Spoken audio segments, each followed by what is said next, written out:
시민 방사능 감시센터가 어디? 아, 그래요? 아, 이쪽에. 네, 안녕하세요. 네. 몇 가지 준비한 질문을 좀 드려보겠습니다. 네네. 방사능에 노출된 음식을 섭취하는 게 네. 얼마나 위험한 건지, 체내에 계속 쌓이는 건지 아. 그런 걸 궁금해 하시는 분이 계시네요. 아, 네, 이거 굉장히 중요한 질문이시고 기초적인 질문인데 흔히들 아마 모닥불 비유 많이 들어보셨을 거예요. 네. 이게 방사성 물질을 모닥불이라고 생각을 하면 방사성 물질을 외부에서 이렇게 모닥불 쬐듯이 쬐는 걸 우리가 외부 피폭이라고 하고요. 네. 그 불씨나 그 아니면 뭐 나무 그 불타고 있는 나무를 삼키는 행위를 우리가 내부 피폭이라고 하거든요.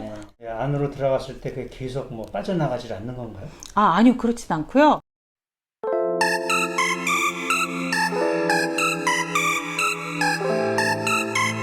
방사성 물질은 각 방사성 물질 종류마다 반감기라고 해서 에너지가 사라지는 기간들이 있거든요. 아. 예, 뭐 세슘은 약 30년, 세슘 137은 뭐 요오드는 8일, 스티론튬은 28년, 뭐 이런 것처럼. 그런데 그거는 이제 물리적인 반감기고 우리 몸에 들어와서 배출되는 그 생물학적 반감기가 있는데 그런 것들은 세슘은 약 2달 정도, 그러니까 60일에서 70일 정도로 제가 그렇게 알고 있어요.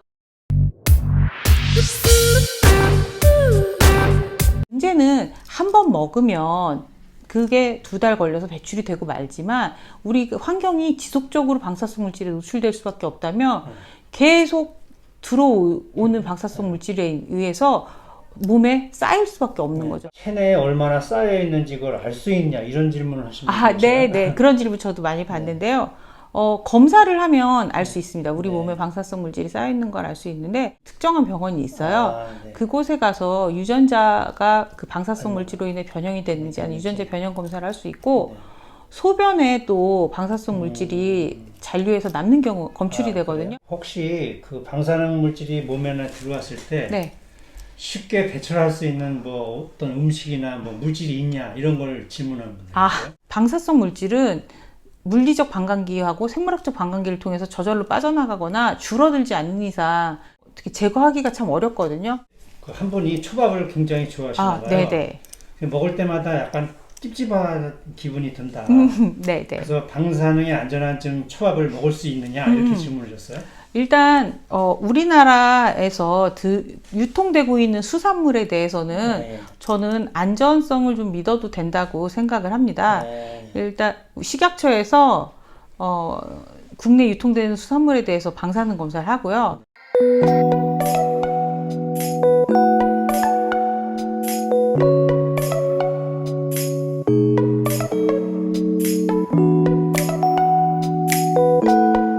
일본산 수산물에 대해서는 1베크렐이라도 세슘이 검출이 되면 다른 핵종, 예를 들면 뭐 스티론튬이나 플루토늄이나 뭐 이런 것들이 검출되지 않았다는 증명서를 제출해야 우리가 수입할 수 있거든요. 수입 금지를 조치를 하고 나서부터는 일본산 수산물에서 검출되는 율이 굉장히 없고 지금은 거의 없다고 보시면 됩니다. 100% 모든 것을 다 철저하게 하진 않기 때문에 되도록이면 일본산 수산물에 대해서는 시장에서도 구입을 좀 하지 않으시는 편이 근데 좋다고. 시장 상인들이 그 일본산이라고 표기를 합니까? 제대로 하나요? 아닌 그래서 저희가 지속적으로 그 원산지 단속이나 원산지 둔갑에 대해서 어떤 강화를 하라고 요구를 하고 있는데 속이는 경우가 있겠네요. 네. 일본산 화로차 문제는 어떻게 보십니까? 일본산 화로차가 화로 같은 경우에는 네. 사실은 예민하기 때문에 수조 그 탱크를 실은 화로차가 그대로 들어오거든요. 네. 근데 검사를 하지 않는 건 아니고요. 항만에서 들어와서 군데군데 그 검사를 할 수 있는 검사소가 있어요. 그러니까 검사소까지 이동을 한 뒤에 거기서 검사를 하고 안전하다고 판단이 되면 이제 다시 수산시장으로 가는데 여기에 이제 허점이 항만에서 그 검사소까지 이동하는 과정에 어떠한 제재도 받지 않는다는 것.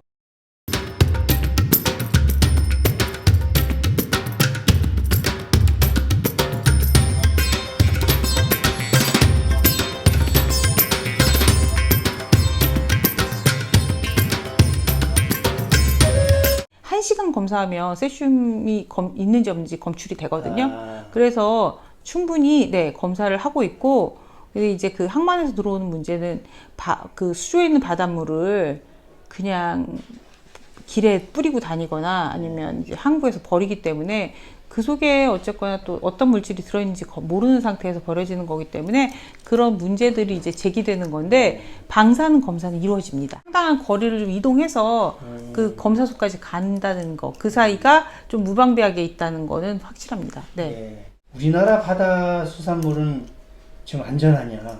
100% 안전하진 않습니다. 가끔 이제 검출이 되거든요. 이제 그 먹이사슬 체계에 의해서 작은 생선보다는 큰 생선에서 네, 미량 검출이 될 때가 있습니다. 근데 그게 이제 일본산에 비해서는 훨씬 더 적고 네. 그래도 그냥 안전한 편이다. 네, 안전한 편이다라고 볼 수 있는 거죠. 예, 네. 감사합니다. 생선, 조개, 해조류 등 수산물 중에서 특별히 방사능이 자주 검출되는 품목들이 있는지 궁금해하는 분들이 계시더라고요. 참치 같은 경우에는 임산부가 섭취해야 되는 양이 정해져 있거든요. 네. 왜냐하면 그만큼 먹이사슬 위로 갈수록 중금속 오염이나 여러 가지 수은이 많이 나온다고 네. 그런 것처럼 방사성 물질도 결국은 생물학적 노출에 따라 먹이사슬 위에 있는 물고기들이 더 많이 농출될 수밖에 없어요. 그리고 또 방사성 물질 특성상 그게 나중에 해저 토양으로 가라앉거든요. 그렇죠. 그러니까 해저 토양에 사는 뭐 넙치나 뭐 홍어 뭐 이런 그런 어족들이 또 방사성 물질에 노출될 확률이 좀 높습니다. 아, 그래요? 네, 그런 특성들이 있습니다. 근데 그런 게 이렇게 검사 결과로 나온 거가 있나요? 넙치, 홍어, 돔 이런. 네, 일본에서는 일본 결과 네, 일본 사이트에 있는데 일단 우리나라는 아까 말씀드린 것처럼 비교적 안전하기 때문에 검출률이 많지 않습니다. 네. 그리고 원전이라는 것이 사고가 나지 않아도 일상적으로 그냥 가동을 하는 와중에서도 방사성 물질을 배출하기 때문에 원전 배수구 근처에 있는 해조류 등에서 간혹 또 요오드나 세슘이 미량 검출. 근데 이제 그게 일부 검출이 되는 것은 안전한 건 아니잖아요. 아, 그렇죠. 그렇죠. 네네. 그러니까 사실은 그 일부 검출이 돼도 그때 그 헬렌 칼디코트 그분이 말씀하시기를 러시안 룰렛이라고 말씀하셨잖아요. 그러니까 그 중에서 어디가 걸릴지 모르는데 그걸 어떻게 믿고 먹냐? 그러면 그걸 어떻게 해야 되는 겁니까? 그러니까 시민분들에게 많이 전화를 저도 받고 하면 저는 드리는 답변이 그 말씀은 맞아요. 러시안 룰렛이라고 하는 게 지난번 2월 달에 후쿠시마에서 상당히 떨어진 우럭에서 세슘이 500베크렐이 나와서 일본의 원전 전문가들도 얘가 왜 이곳에서 잡힌 우럭에서 세슘이 나왔는지 모르겠다 이런 표현을 했거든요. 근데 자연에서 이루어지는 이런 오염이 그러니까 후쿠시마 원전 사고로 인해서 이렇게 대량의 바다 오염이 이루어진 건 사실은 거의 처음이거든요. 그렇기 때문에 우리가 감히 상상하지 못하는 곳에서 오염이 나타나기도 하고 이런 일이 벌어지기 때문에 몰려있기도 하죠. 네, 러시안 룰렛이라는 게 맞지만 그래도 또 일상적으로 통계가 있잖아요. 그러니까 일본산 수산물이 그대로 들어왔다면 우리가 정말 못 먹지만 국내산에 대해서는 일단 검사하면 뭐 간혹 가끔 뭐 0.000 이런 식의 검출이 되긴 하지만 비교적 그게 워낙 미량이고 많이 검출이 되는 게 아니기 때문에 저는 어느 정도는 하는데 예를 들면 표고버섯 같은 경우에는 조금 더 오히려 물고기보다 더 많이 검출이 돼요. 자주요? 네, 자주. 그거는 표고버섯 특성이 방사성 물질을 잘 흡수하기 때문인데 이거는 개인이 선택하고 판단하고 선택해야 될 문제라고 생각을 하거든요. 저는 예를 들면 저와 제 지인의 얘기를 들면 저는 표고버섯을 먹어요. 그런데 아이들은 주지 않아요. 왜냐하면 방사성 물질은 아이들에게 더 치명적이기 때문에. 그리고 저는 그냥 성인이고. 근데 음식을 그 아이 음식 따로 먹고 어른 음식 따로 먹진 않잖아요. 아, 그러니까 집에서는 사실 쓰지 않는데 요새 채식하는 사람이 늘면서 사실은 표고버섯 관련한 음식들이 외부에서도 많이 먹을 수 있거든요. 고기 대신 채식에서는 표고버섯이 굉장히 중요한 요리이기 때문에 그러니까 저는 그런 걸 그냥 이렇게 먹는데 제 손으로 사서 요리를 하진 않는다는 거죠. 가정에서는 안 네네. 근데 어떤 분은 어디까지 조심을 하냐면요. 본인도 먹지 않고 예를 들면 간혹 그 라면 스프에 표고버섯이 들어있잖아요. 그거 골라내서 삶아 먹는 사람도 봤어요. 그러니까 그렇게 개인이 내가 선택할 문제다. 그런데 중요한 건 이곳에 어떤 만약에 표고버섯에 세슘이 들어있는지 안 들어있는지를 알고 내가 이 정도 들어있는 건 나는 괜찮다고 생각해 먹는 거랑 전혀 모르는 상태에서 그냥 내가 먹는 거랑은 천지 차이거든요. 그러니까 알고 선택하시라는 거죠. 위험도에 대해서. 그런 것처럼 아까 초밥 문제도 그런 거죠. 네. 초밥에도 이제 그런 가능성은 항상 있다. 네. 이름이 오르내리지 않는 생선이 있고 네. 이게 있을지도 몰라 하는 생선이 구분되는 거 아닌가요? 약간 그런 게 좀 구분되는 것 같은데. 그 전에 그 무슨 두 종류 오징어나 낙지 종류는 뭐 유난히 좀 뭐 네네 잘 세슘 안 나온다고 그런 얘기를 네, 하시는 네. 분도 계시고. 네 맞습니다. 일본의 연구 결과에서 두 종류가 네. 세슘이 잘 흡착되지 않는다고. 네, 그런 얘기 들었고 뭐 판단하기가 애매하네요. 일단 그런 것들을 제가 정의를 내려드릴 수는 없어요. 네, 그런데 저는 제가 참고할 만한 걸 말씀을 드리면 식약처 홈페이지에 방사능 검사한 결과를 매일 올려놓거든요. 식약처 거는 뭐 검사한 거 다 올려놔가지고 다 올려놔서 그렇게 찾아보기가 좀 나쁘지 않아요? 그래도 그 나온 것만 이렇게 딱 올려줘야 되는 거 아니에요? 그거는 시민방사능 그쵸. 감시센터 홈페이지에 네. 제가 검출된 것들을 모두 올려놓고 그래서 있습니다. 너무 감사드려요. 네.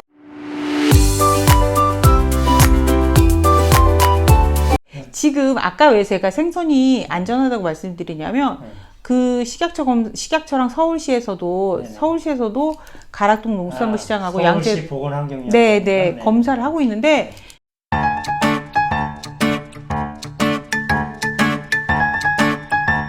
국내 유통식품에서는 정말 세슘이 거의 검출되지 않아요. 수산물은 도 그렇고 네 야채도 표고버섯 정도에서만 간혹 나오지. 네. 그러니까 안전하게 관리가 되고 있거든요. 네.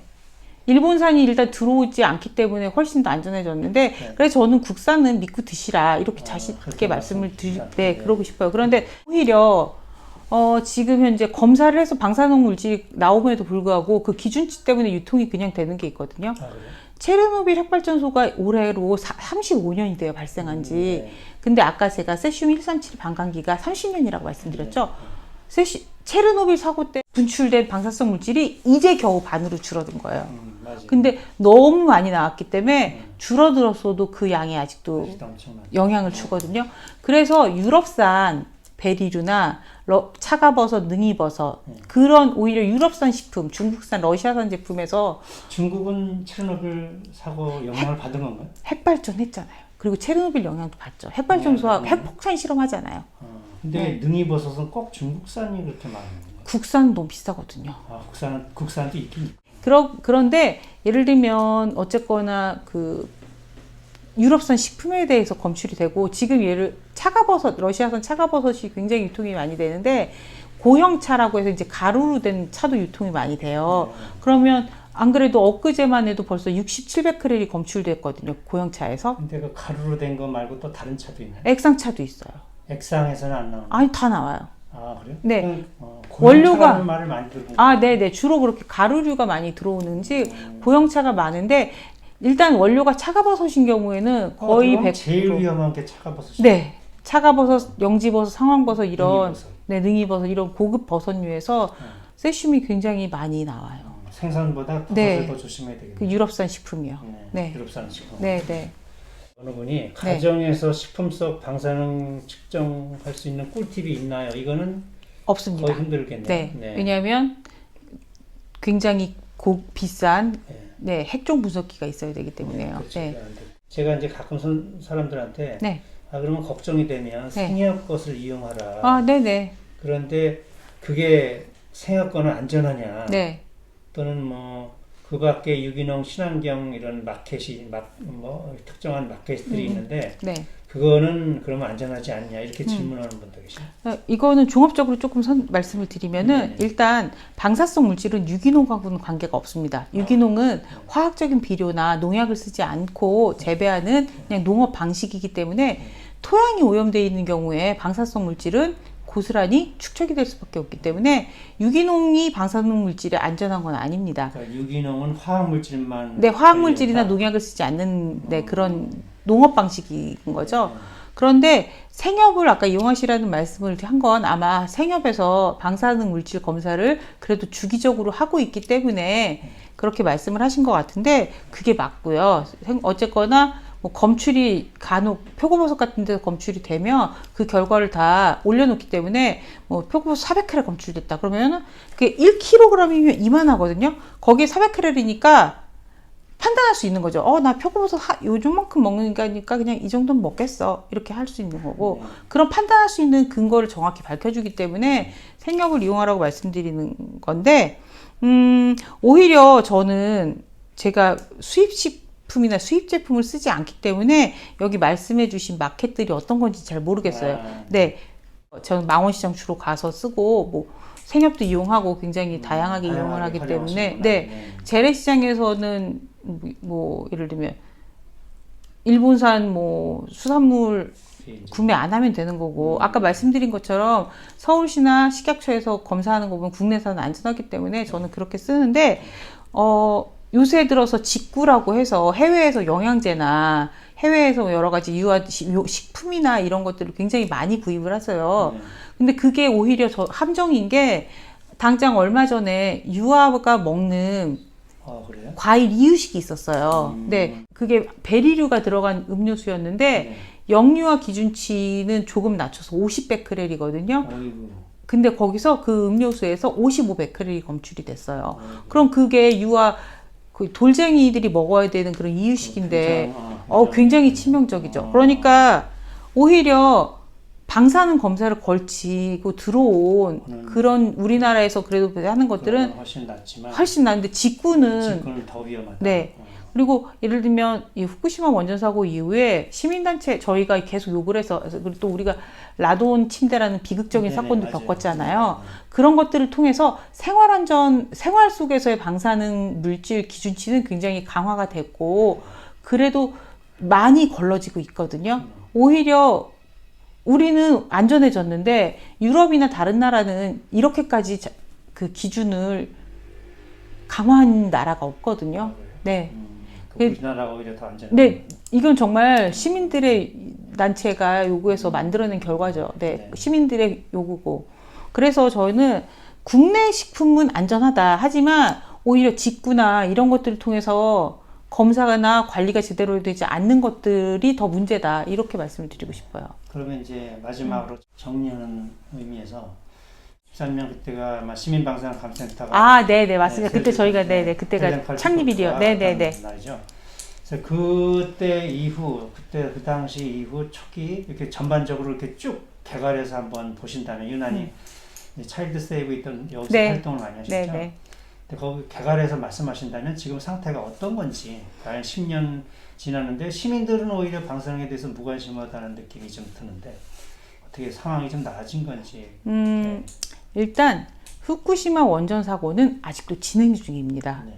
오염수가 지금 처음엔 170톤 뭐 했다가 작년에 이제 비가 좀 덜 오고 조금 약간 지하수 통제를 하면서 140톤으로 줄어들어서 작년에 이제 뭐 하루 발생량이 140톤 정도로 줄어들어서 이긴 했지만 여전히 방사능 오염수는 매일 발생하고 있고 그것들을 쌓아놓을 공간이 없어서 지금 바다에 방류하겠다는 말을 계속 하고 있고 토양 오염도 그대로 진행 중이고 또 원전 사고를 수습할 수 있는 그 녹아내린 해결료 제거를 해야지 사실은 모든 원전 사고가 수습이 되는데 그런 것들 하나도 손을 못 대고 있거든요.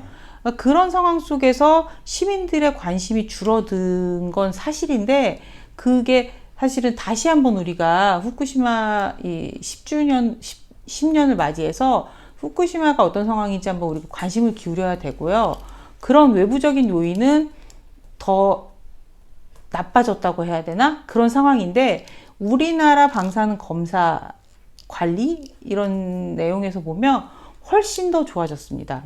그때 저희가 시민방사능감시센터가 만들어진 원인이 일본산 식품 그 후쿠시마현을 포함한 그 주변의 수산물들이 고스란히 다 수입이 되고 있었고 검사도 제대로 이루어지지 않았었거든요. 그 당시요. 네, 그렇기 때문에 국가가 하지 않는다면 우리 시민들이 하겠다 해서 정말 여러 단체가 환경운동연합이나 뭐 차일드세이브나 뭐 생협들이 다 모여서 그 기계를 구입하고 연구소를 건립을 해서 저희가 뭐 다소비 식품에 대해서도 그 검사해서 발표를 하고 뭐 이렇게 했는데 그때는 그렇게 정말 관리가 안 됐지만 저희 시민들의 요가 이런 시민방사능감센터의 노력을 통해서 후쿠시마 소현을 포함한 뭐 8개월의 수산물이 수입이 13년에 네, 9월. 네. 그렇게 검사 이게 어쨌거나 막아내서 훨씬 그때 이후로 진짜 검출률이 뚝 떨어졌거든요. 네. 그런 것 했고 또 유럽산 식품에 대해서도 검사를 거의 안 했었어요. 사실은 처음에. 근데 시민방사능감센터가 서울시하고 MOU를 맺어가지고 집중적으로 유럽산 베리류나 그런 그런 버섯류에 대해서 검사를 했거든요. 시중 유통식품을. 근데 차가버섯은 왜 이렇게 유통되는 거예요? 기준치 이하라서요. 100베크를 이하라서요.